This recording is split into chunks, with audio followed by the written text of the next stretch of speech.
Je vous le disais en titre, le secrétariat permanent du Conseil national de lutte contre le sida et les IST adhère à la nouvelle stratégie de l'Organisation mondiale pour la santé. Les nouvelles directives de 2013 de l'OMS et le cadre de traitement 2015 de l'ONU-SIDA ont ainsi été présentées aux parties prenantes de la lutte contre la pandémie. Ces orientations prônent un traitement adapté et de meilleures conditions de prévention et de prise en charge de l'infection par le VIH. Jonas Wemba et Salinana.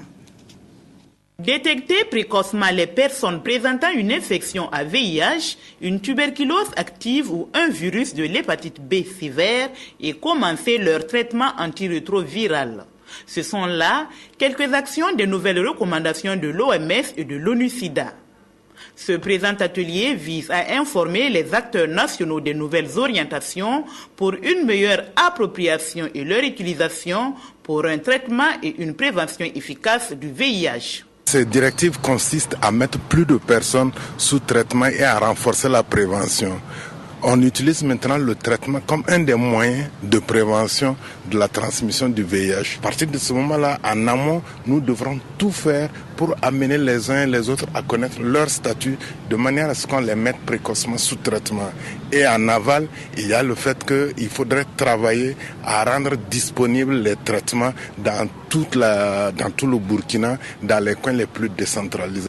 L'ONU-SIDA ambitionne au niveau mondial d'offrir un traitement antirétroviral à 15 millions de personnes d'ici à 2015.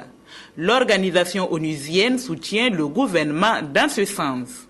L'ONU-SIDA appuie les pays sur plusieurs plans. Nous avons dit qu'on a besoin de financement solide et durable et donc nous continuons notre travail de plaidoyer avec les gouvernements pour que les gouvernements puissent mettre à disposition les ressources financières, techniques et politiques nécessaires. L'intégration de ces nouvelles stratégies de lutte contre le sida au Burkina va sans doute entraîner des difficultés au niveau du système sanitaire national.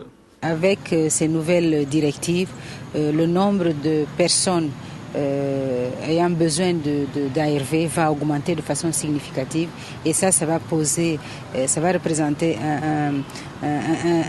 un fardeau ou un plus de travail pour le système de santé. Alors, il faut réorganiser le système pour qu'il puisse continuer à fonctionner correctement. L'engagement du Burkina pour l'application des nouvelles recommandations de l'OMS et de l'ONU-SIDA devrait permettre de renforcer l'accès aux soins antirétroviraux par les personnes vivant avec le VIH.